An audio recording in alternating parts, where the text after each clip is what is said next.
Lengser wengi sliramu tumake sirmo.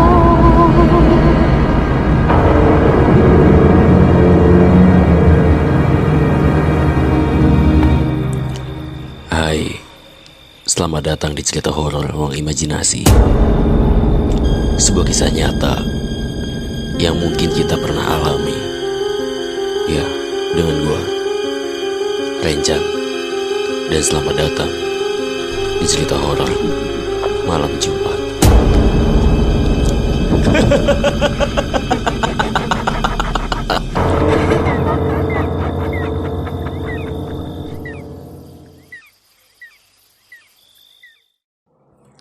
Hai, perkenalkan, namaku Rangga. Aku adalah seorang mahasiswa di universitas swasta di daerah Serang, Banten. Aku tinggal di sekitar di daerah kampusku, yang jaraknya lumayan dekat dengan kosanku. Malam ini, aku ingin bercerita tentang pengalaman pribadiku, yang dimana mungkin dari 1000 orang pernah mengalaminya. Kejadian ini aku alami beberapa setelah Hari Raya Idul Fitri kemarin. Aku dan keluargaku pergi untuk mudik ke daerah Jawa Tengah. Kami berangkat dari rumah pada pukul 12 siang. Kami pun menikmati perjalanan mudik kami.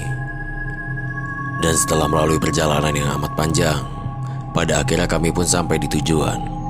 Kami pun bergegas untuk menurunkan barang-barang dari mobil kami. Malam pertama kami benar-benar sangat normal-normal saja. Kami pun menikmati suasana pedesaan yang amat tenang. Pada malam itu adalah malam takbir, yang biasanya orang-orang berjalan-jalan dan menikmati suasana malam takbir tersebut.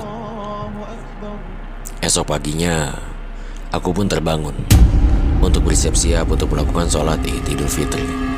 Setelah melakukan sholat Id, kami pun melakukan halal bihalal.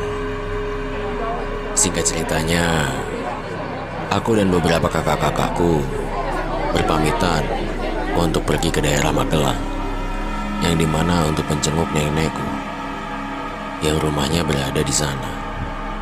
Sesampainya kami di daerah Magelang, waktu sudah menunjukkan pukul 5:30 sore, yang dimana waktu sudah menunjukkan menjelang maghrib. Kami pun langsung bergegas untuk masuk ke dalam rumah untuk beristirahat sejenak dan salam-salaman. Selepas maghrib, suasana di sana mulai terasa mencekam, yang dimana hanya terdengar suara gesekan dedaunan bambu dan suara lolongan anjing yang membuat mencekam. Waktu sudah menunjukkan pukul 21 malam. Aku pun mulai merasa mengantuk yang amat berat karena kurangnya tidur tadi malam. Aku tidur dulu ya, Kak. Iya, tidurlah. Makanya jangan begadang mulu kamu tuh jadi anak. Tak lama kemudian, kakakku yang lainnya pun ikut menyusul tidur pada malam hari. Di saat kami tertidur dengan pulas, aku awalnya tidak merasakan hal yang aneh. Tak lama kemudian, aku pun sedikit merasakan hal yang aneh. Waktu sudah menunjukkan pada pukul 11 malam. Aku merasakan di mana malam itu ada yang mengetuk pintu dan suara orang berjalan. Awalnya aku tidak menghiraukannya. Akan tetapi, aku mulai merasa resah. Yang dimana pada malam itu, tiba-tiba, astaga, aku mulai merasakan ada seseorang yang mendekatiku. Sedangkan, yang aku tahu kakakku pada malam itu sudah tertidur dengan pulas dan jarak aku dan kakakku sangat begitu jauh. Dan aku pun mencoba memberanikan diri untuk membuka mataku dan tiba-tiba... Apa itu? Aku pun langsung menutup mataku. Dan aku pun mencoba berpikir secara positif.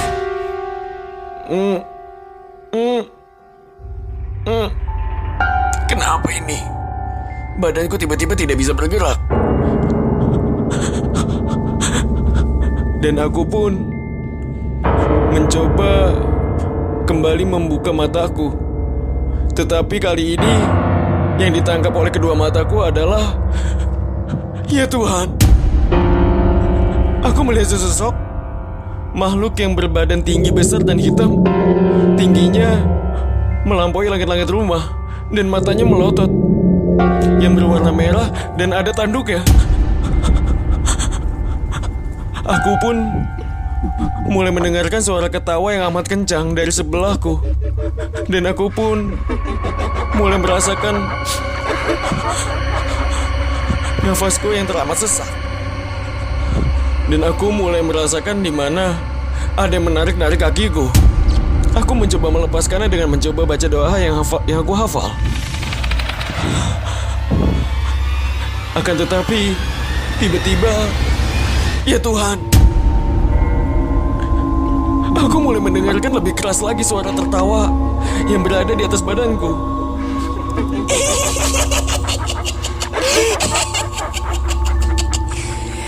Kau tidak bisa kemana-mana, anak muda.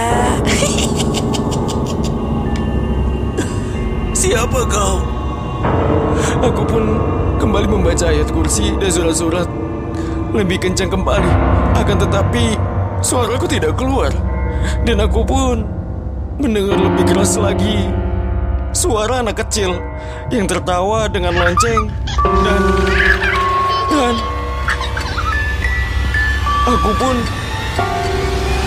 aku pun mendengarkannya dengan jelas. Dan dekat sekali. Seakan-akan itu berada di depan pintu rumah nenekku. Dan aku pun mulai mendengarkan kembali suara gesekan kaki yang melangkah ke arahku. Semakin dekat dan semakin mendekat. Aku pun mencoba memberanikan kembali membuka mataku yang ketiga kalinya. Di saat aku membuka mataku, ternyata aku dan tubuhku semakin tidak bisa bergerak. Dan tiba-tiba aku pun mulai mendengarkan suara kakakku yang berteriak amat kencang. Dan aku pun baru sadar dia pun ternyata kesurupan. Dan aku pun tak lama kemudian ada seorang laki-laki tua yang memanggil namaku dengan suara yang sangat lirih. Hikmat. Hikmat. Dan aku pun mulai tersadarkan pada pukul 3 pagi, yang dimana waktu sudah menunjukkan waktu menjelang salat subuh. Azan pertama membangunkannya pun aku pun mulai terdengar. Keesokan harinya pun kami berkumpul. Aku mencoba memberanikan diri untuk menceritakan pengalamanku tadi malam. Hampir semuanya tidak mempercayaiku. Tetapi sebelumnya kakakku perempuan pun bercerita bahwasannya dia pun mulai merasakan aneh di saat kami menginjakan kaki di rumah ini. Aku meminta pada mereka untuk pulang dan menyampari kedua orang tuaku yang berada rumahnya yang berbeda. Kami pun merasa tenang setelah sampainya kami di rumah kedua kami.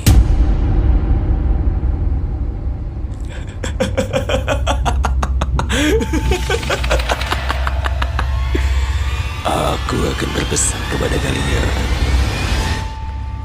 Kalian tak pernah sendirian.